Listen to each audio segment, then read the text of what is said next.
in our tracks.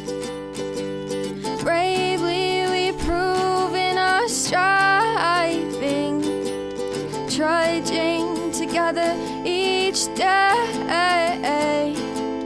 Where there's a will, there's a way.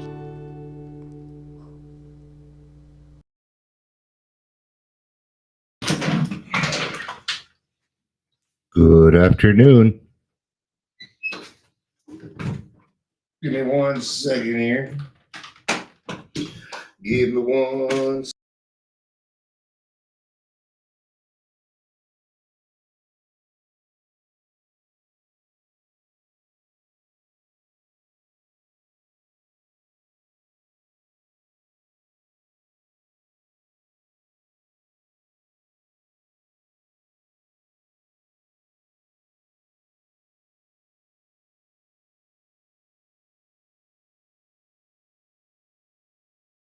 Back. There we go.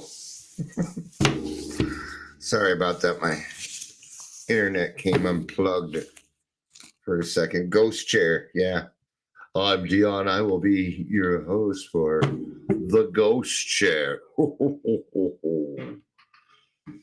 Hi, Amber. Leisure. Good to see you both.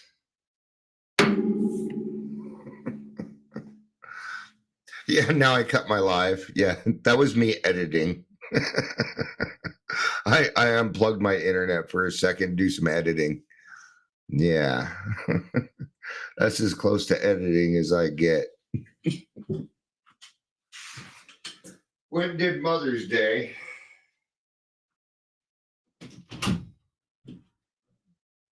This time I took all my kids and my grandkids, and it was certainly different.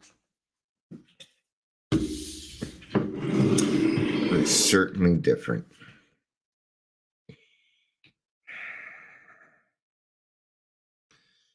You know, and I'm working on cutting back on my social media. I had another friend. They're like, you should go live on Instagram. Like, it never works. You know, sorry, just ain't gonna put that much work into it. It's just Instagram. It's actually better if you go to my YouTube. YouTube seems to work best, and they don't cut my videos because they disagree with what I have to say. Facebook does that shit, you know. But yeah, I gotta, and I'm this topic is coming up because there's. Let me start it this way. Misinformation in recovery has the power to kill. Now I'm seeing things like alcoholism. There are 3 things that suck that they just didn't tell me about. It's like, did you not go to the meetings? It's like, you didn't hear them at meetings, but you're quoting straight out of the big book. Huh. I just don't like it when people abuse our program, man. And now I'm seeing a lot of ads for the family of the alcoholic, mostly the codependent. You think I don't have an afro? But they're talking about the codependent, and they're putting down the alcoholic. So, codependency started way before they met that alcoholic, way before. Like when they were born in their own family. Claire Joy says, Heidi Ho Dion with no afro. Give me about 30 seconds. Let me see if I can find it real quick.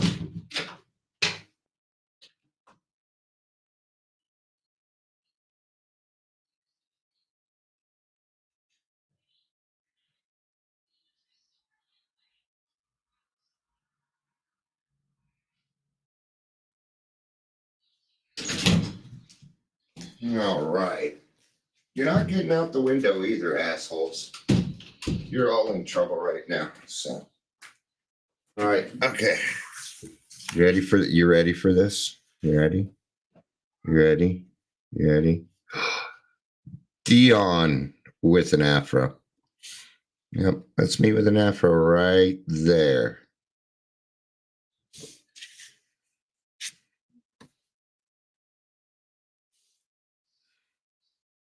All right, now you've seen Dion with an afro. With that being said, welcome to Daily Trudge.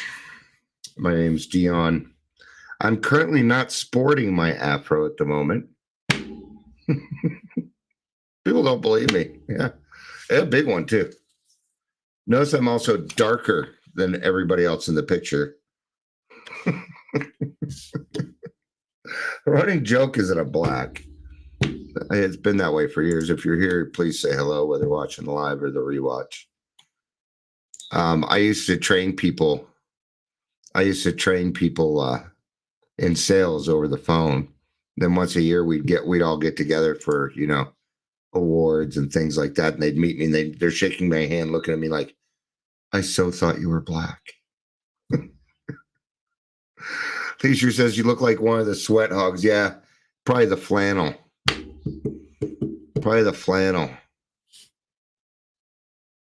So, but my hair's really, really curly, and I blow dry it, so I go whoosh.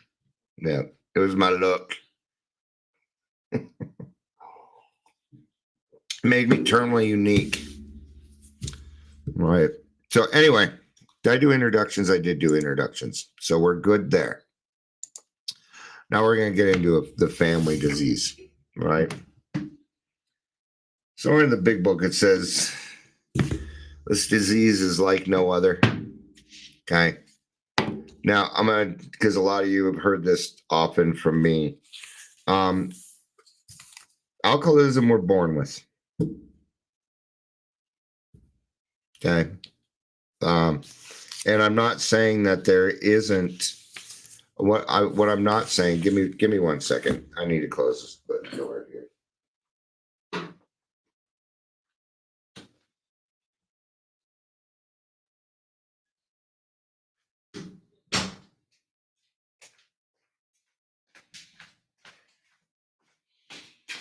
No, because I had my door shut, but I went and shut my wife's. She's listening to something. All right. So here's the thing. Not anybody can be an alcoholic.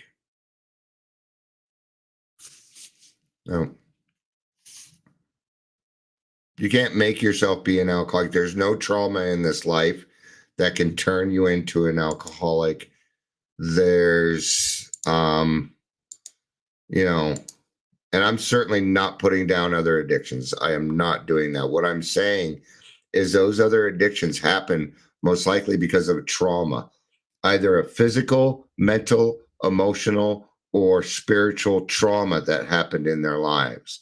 Okay, a person who is an alcoholic has no choice. We were never given the choice. Whether you have trauma in your life or not, you could be raised in the best home ever, a loving home with everything you ever needed. You could have had the best therapy in the world. You can have all the money in the world, but it will not stop alcoholism. It won't do it.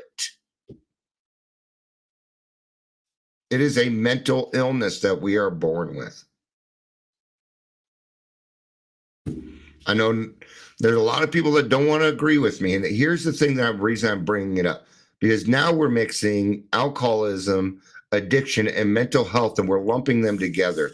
And it's going to be very, very, very dangerous. Very dangerous. Right? I'm looking for that spot. Looking for the spot that, yeah. May I'll ask Google in a second. Okay. Everybody but my grandma was at the party day in this picture. So I even had a talk with my brothers and my sister today. We actually got along. It's my kids. They'd even exchange phone numbers. It's always been a rule in my family. Like sometimes I'd get into an argument with my mom and I would tell my kids, just because I'm not getting along with my mom doesn't mean that no, that's not how we work in this family. You get to have your own relationships. All right. Absolutely, we do. All right. So alcoholism runs in families. It's the way it is. There are certain things that I could say. If you're a female alcoholic, you are probably closer to your dad. If you are a male alcoholic, you're probably closer to your mother or a cousin. I'm sorry, or an aunt or an uncle. I already know it. You're alcoholic. It's the way that it goes. It's the way that it happens. There's no choice. But I'm seeing people run these ads because they want to quote unquote help. And they're literally putting down alcoholics. You should leave your loved one and encouraging leaving and not, Oh, I got to tell you guys something. Not all of you know this, but at one point,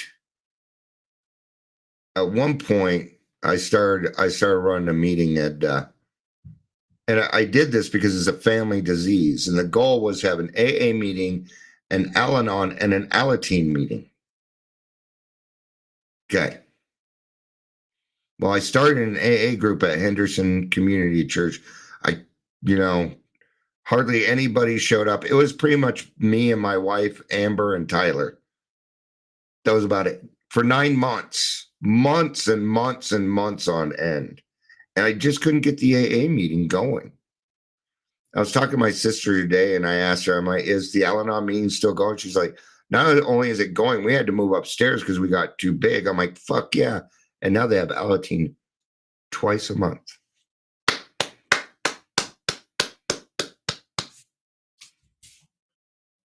You're welcome. You're welcome.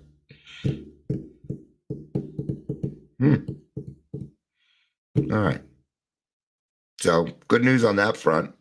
Now they have 2 Alateen meetings going on a month. That's so cool.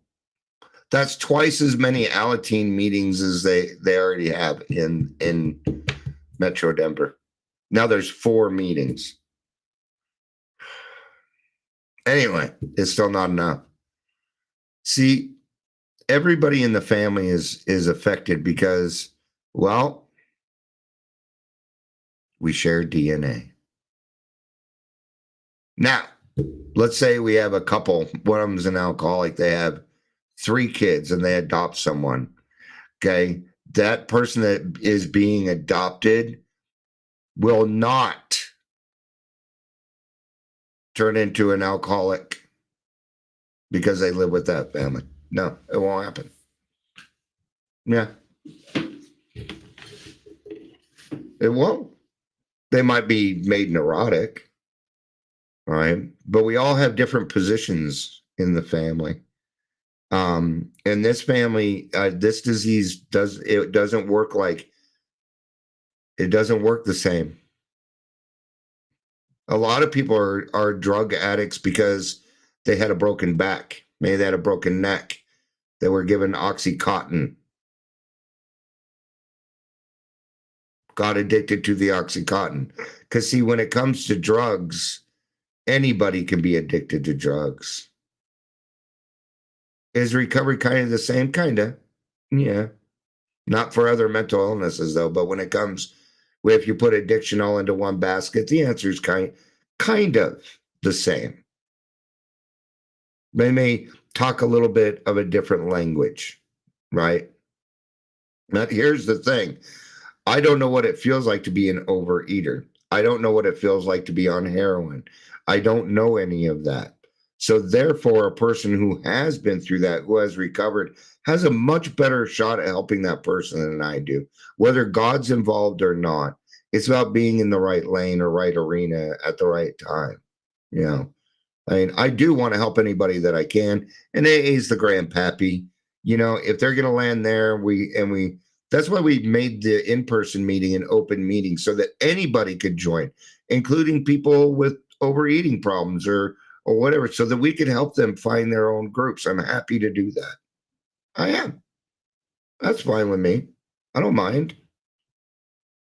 If AA is where they start, well, gosh, that's a pretty good fucking start, man. And I understand the attraction to AA from other addictions. We have a lot of fun, man. We have a lot of fun. We joke around a lot, and who doesn't want to be a part of that? Well, besides non-alcoholics. But alcoholism affects everybody in the family, and everybody in the family is to some extent ill, spiritually sick. Think of it like a ghost. Think of it like not even necessarily a ghost, but maybe a demon or somebody. I'm very much into demonology and ghosts and stuff. Very much I am. Right. So let's think of alcohol as a spirit. Well, if you watch any of these horror shows, what happens? Well, there's one person that is picked out. This, in this case, would be the alcoholic, right? And what the spirit does is it separates them, it abuses them, it uses them, it makes them think it's their best friend, that they're there to help. Maybe they come across as a guardian angel or something in the beginning. Sound kind of familiar? But it doesn't just affect that one person living in the household. It starts to affect everyone, doesn't it? Eventually, it'll start to affect everyone. Curtis says that's good service. Thank you. And thank you. I appreciate that. Claire also says, I'm happy to help every time we have said no one will show one person has. Yeah. Oh, and I did reach out to Community Resource Center, and our compatriot over there, our ally, he is going to do more to try and get some people there. He's got some ideas. So, and he very much wants it done. But I in this case, I knew in the beginning that it was just going to be slow. I knew that. At the same time, like when I did Henderson, I really got to know Amber and Tyler really well. Claire and I, we sit there and yak the whole time, man. And it's nice to have a friend there. If I was doing it alone, it would just suck ass. Honestly, it would just suck. All right. So it is a family disease, and the family gets well together. For the most part, doesn't always happen that way. So what is it that we have for the family? Well, we have Al-Anon.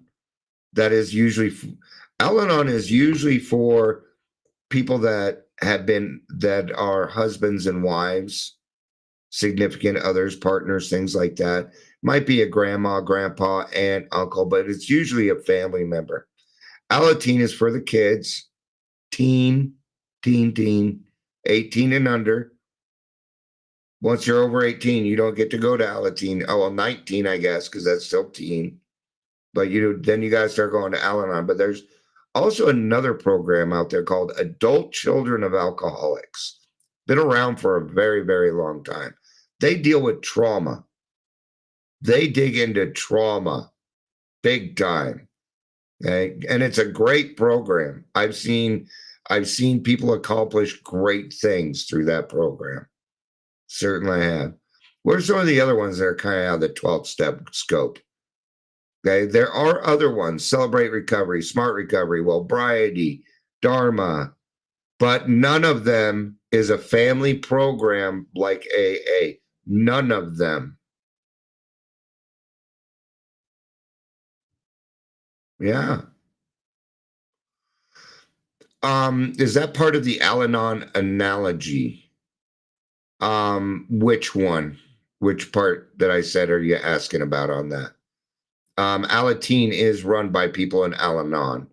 Now, we used to have a shit ton of Alateen meetings, but then the government stepped in and said, you have to have this kind of background check in order to run. It's called like NSAID or something like that. NSAID. So I don't remember. My sister said it. So what it means, you got to go through a little bit of training, and then you have to have a background check put on you, and it's the same background check that they do when you get out of jail, and it's pretty extensive. Takes hours to get done. They just run it through every single database out there is what they do. Run your name, but Claire, I want to be able to answer your question. So if you could kind of fill me in on which part, I'd be happy to answer it for you if I can. I don't know Al-Anon as well as I know AA. So, but it's still based on the same stuff, right? But I'm bringing this up because there's a lot of places out there that, I mean, now that the funding was taken away for alcohol use disorder, there's still plenty of money for things like family therapy and stuff. So now they're going after that money, but they don't understand what they're talking about. AA, Al-Anon, Alateen is adult children of alcoholics approved or conference approved literature. I believe the answer to that is yes. Is adult children's of alcoholics AA approved? I said AA approved, not AAA approved.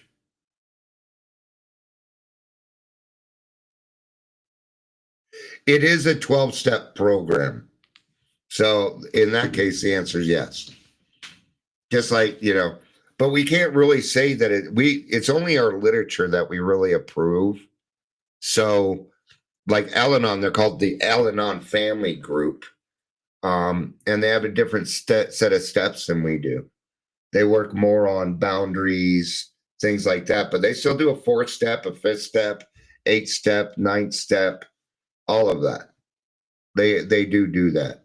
A lot of times Al-Anon and Alateen are utilized so that somebody has a support system, but their significant other is still drinking. So that way they have support but they don't want to leave. And that's what I don't like about these ads I'm seeing. They're literally telling people to leave their wives or husbands. No. That you can't, we don't do that. These people are not family therapists. They really are not. And it gets to me, all the lying, all the bullshit. It feels so salesy now. It's weird. Claire says, I guess that's what I'm asking. Is there literature conference approved through AA? It doesn't need to be approved through AA because it's not AA. ACA is their own thing. We do not have, and if it came right down to it, Al-Anon, Alateen, and ACA would be considered an outside issue in AA. We don't work with that. I hope that helps. That probably made it clear as mud, I'm sure. Okay. But AA can't tell OA what to do, or NA what to do, or Al-Anon or Alateen or ACA for that matter. Al-Anon can't tell AA what to do, even though they do quite often. It's just an Al-Anon joke. Right. So those are great questions, Clara. So the answer to that is no. It is not AA approved because AA we don't do those programs. So Al-Anon has their own world service. It's a different office. They have their own daily reflection. They have their own big book. They have their own 12, although every single A seems to follow the same traditions. So I really hope I answered your question.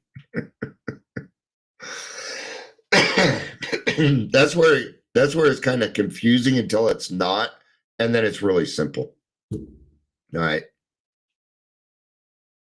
So what do we have here? Well, what we have is a family dynamic that tends to keep each other sick. So we have the alcoholic. They're the main instigator, right? They're the sick one. Okay. Then you have the codependent, which is usually the significant other. If the significant other is no longer there, it will be the firstborn child.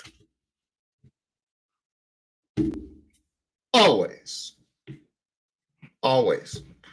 Can we all agree the second-born child seems to be the tougher one? Even if there's four of them, it's the second-born child that seems to disrupt the house, to seem to get into trouble, huh? For the most part, 90% of the time it is. See, it's a pattern. It's a pattern that can in our DNA that cannot be broken. Right? I don't know all the psychology behind it. I know some of it.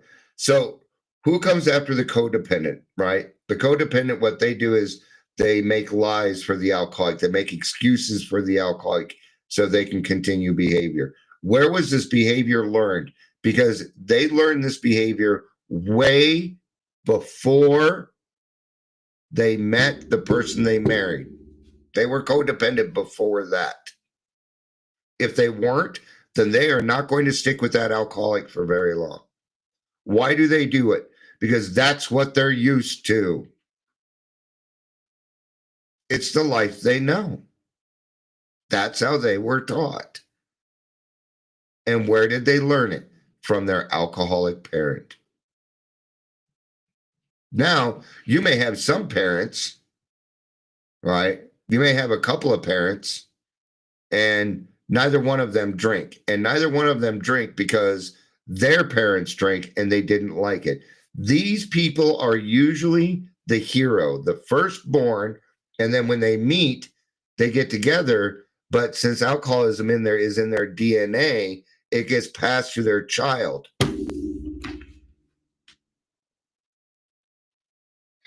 See, drug addiction doesn't work like that unless that's not totally true. If a child is born, a child can be born with a predisposition to drugs if the person that was pregnant was doing drugs while they were pregnant. So that would be a case where, yeah, they are born kind of a drug addict. Yeah. Who's the second child? Second child is the black sheep of the family. Yeah. And we kind of skipped the first one, which is the hero. There's one that they go to school, they do what they're supposed to, they get good grades. They're usually the ones that take care of the other kids. That was kind of more job than my older brothers. He was just gone a lot. He didn't want to be around there. Didn't blame him, but that put all the work on me. Right. So in a way, I was kind of, in a way, and it wasn't, but I was mostly black sheep. Black sheep is usually the one that becomes the next alcoholic in line. This is the person that gets blamed for pretty much everything that goes on in the house, even everything the alcoholic does, because the codependent protects them at all costs before they do their child, because that's what they were taught. That's how they saw it in their own family. Now, what about those two people that were heroes and ended up with an alcoholic child? Well, man, they do great and they do this, but they're probably emotionally unavailable. The heroes are usually they don't have much in the way of empathy, or they do have a lot of empathy, but they give more grace to everyone else and give none to you. Yeah.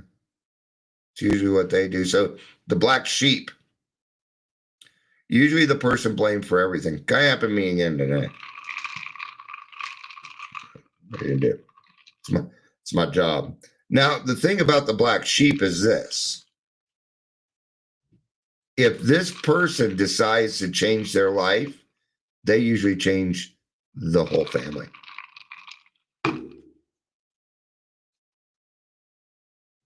Yeah.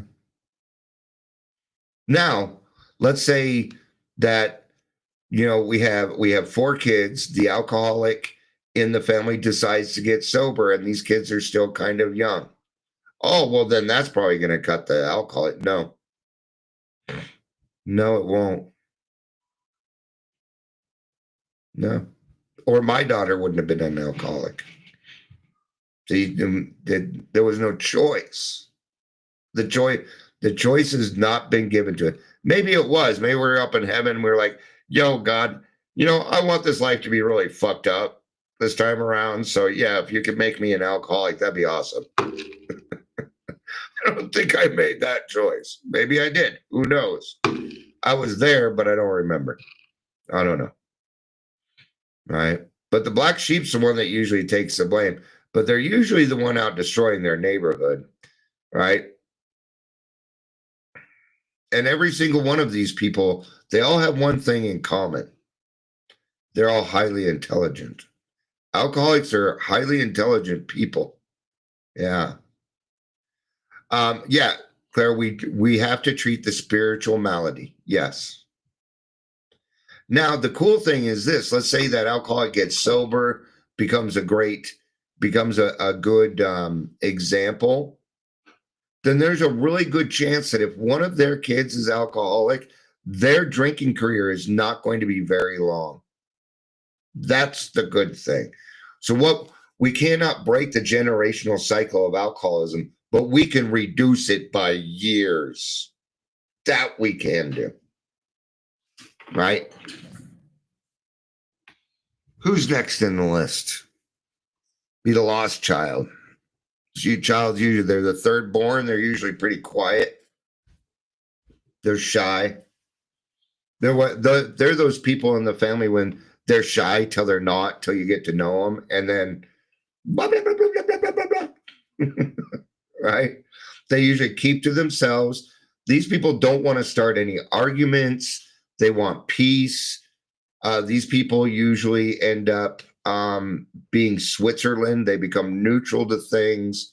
But that person usually becomes a codependent. It's the lost child that usually ends up becoming the codependent. Either the hero or the lost child. Those two, so the firstborn and the thirdborn, usually, not always, sometimes these roles can change. You can even be the hero and the black sheep. I kind of was. I was a hero at the beginning. I was saving my mom. I was making, I know how to cook. I've been cooking since I was 8. Well, no, it was older than that, because it wasn't until I got to Colorado and I moved here at 9. So 10, 11, I started cooking. Yeah. Not too hard to brown hamburger and make hamburger helper. Not to brag, but I don't need the directions for mac and cheese anymore. Or grilled cheese sandwiches. Or ramen. Right.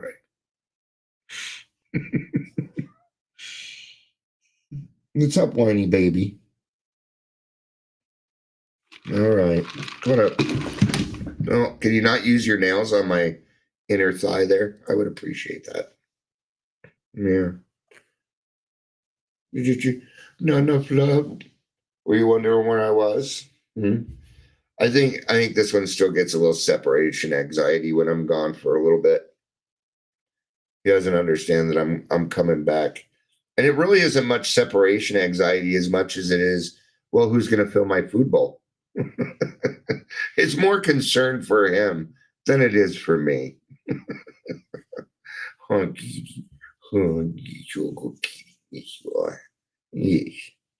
So we have the lost child, right? And the lost child, like I was saying, they're pretty shy. They're kind of meek, right? But if there's anybody that actually has a chance in the family of being spiritually healthy, it's the lost child. Usually don't have many friends. I didn't have many friends. I was kind of a lost child. I was kind of a mixture of everything. What's the last one? It's the clown. The clown. The mascot. Those are the two different words in the DSM for it. People usually call it the mascot. These people usually disrupt people in school. They like to crack jokes. Things are funny. This is how they deal with the trauma in the house. this person also has a higher chance of being an alcoholic than do the lost one or the hero. It's usually the black sheep and the mascot that become the alcoholics. And I bet of everything that I've said, you already know which one you are. And most of us are the black sheep. See, now if we get into drug addiction, there is no setup like that. There's nothing in the DSM for it. But for alcoholism, we have seen this stuff throughout the years. Because alcohol has been around for as long as we found out that shit fermented and it made us feel this way. That's how long alcohol, I don't know how long. Let's find out. How long has alcohol been around? 7,000 BC.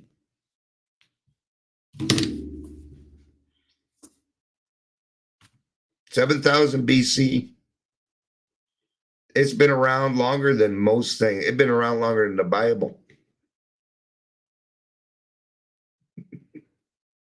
Like 7,000 years before the Bible. That's how long we've been dealing with alcoholism. Well, it's 2001, so that's 9,000 years. And I don't know how that works. I could probably be wrong. Well, it's 2025, so that's 2,000 years, right? Plus, so it's been around for 9,000 years. How long has marijuana been around? How long has opiates been around? How long has MDMA been around? How long has acid and shrooms? Peyote's been around for a very long time. Peyote and marijuana have been around for almost just as long. Leisure says mead is the oldest form of alcohol. When you said mead, it reminds me of what is it? Oh man, I'll remember it. I'll remember it. I love it. It's a cartoon too. It's I always want to go to 300, but it's not. Okay.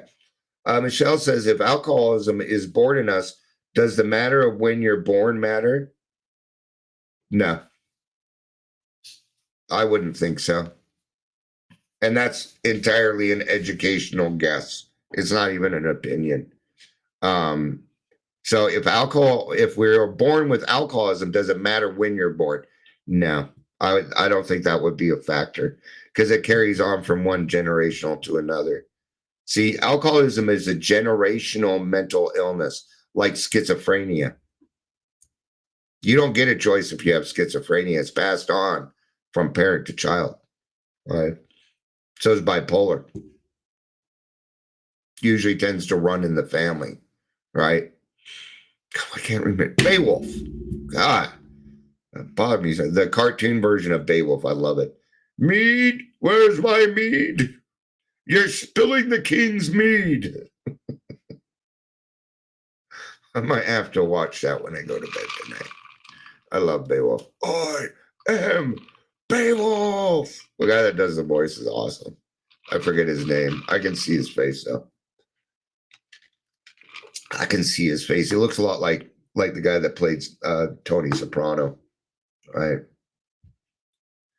So alcoholism is a family disease. That's what we call it. It is one of the only mental illnesses that is a family disease. It's the only mental illness that destroys everything good around you. It keeps the bad shit. Isn't that weird? Doesn't that sound more and more like a demonic force to you than it does really alcohol? See, that's what I believe. I believe that when I put alcohol in me, then what that does is it lowers my inhibitions so that King Alcohol, a demonic force, can enter me and do shit that I would not normally do.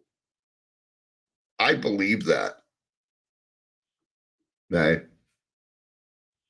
I mean, there's not much difference between a demonic possession and alcoholism. even the answer is the same. We need God. I don't know if it's right or not, but it seems to make sense to me. Maybe I may be off, but I bet my answer is pretty darn close to the truth. Claire says, my husband and I have been married 31 years, and I've sat down and just broke the ice on the blueprint of the disease throughout our family and the generation, his side and mine. Yeah, it's interesting, isn't it? Yeah. In fact, I was just talking with my auntie about that because she has 5 brothers and sisters, including my mom, and all of them are alcoholic except her. She's a goody. She's always been a goody two shoes. She never got into drugs, alcohol. Um, her husband is like 35 years sober. He's an awesome dude. He's a cool dude. He's always been, even when I was drinking, he was always real nice to me. He was always just such a good guy to me, you know. But going back and looking at these generations, yeah. That was I don't know if my grandpa was alcoholic, but I think he was. I think he may have been. I didn't know him well enough. He was a hard man to get to know. So, but I did this because I hear a lot of lies being told about recovery right now, and this stuff isn't true, and the truth needs to come out. So that, and I went to a meeting, but I was driving, so I could only listen. I kind of figured it was my turn to probably share and help somebody else today, because I don't think I had done that yet. Well, actually, that's not true. I just helped several people. It was my family. You know what? I didn't tell you so because, my brothers and sisters and I are brother and sister. I just have one sister on that side. We're divided. We don't, except for Mother's Day and Christmas, we don't talk. They all might, but I don't. So I wanted to show them that it's possible to heal your family. And it was working too. Seeing 5 kids run around in the back enjoying themselves. I know my mom loved it. She loved it. It was the best Mother's Day present I could have given to her. Her whole family. I'm the only kid with grandkids. So, and I was able to show them off. And I didn't have time to get offended by anything either. They were a joy to have around. All right. So let's go out and break those generational cycles, the ones that we could break. Let's be a good example. And while we're doing that, let's stay in our lane. One of the neat things that is coming up with the new detox is, let's say a husband is bringing in his wife, or a wife's bringing in a husband, or maybe it's a kid or an aunt, a grandma. Whoever is bringing in the person that needs to go to detox, as soon as they go through that door, they're going to be approached and asked, do you need any help? Do you need somebody to talk to? We've got plenty of other stuff that can help you out. Because the thought is, if they go in there for 3-5 days and go back to the same place with the same attitudes, with the same things, then their chances go down.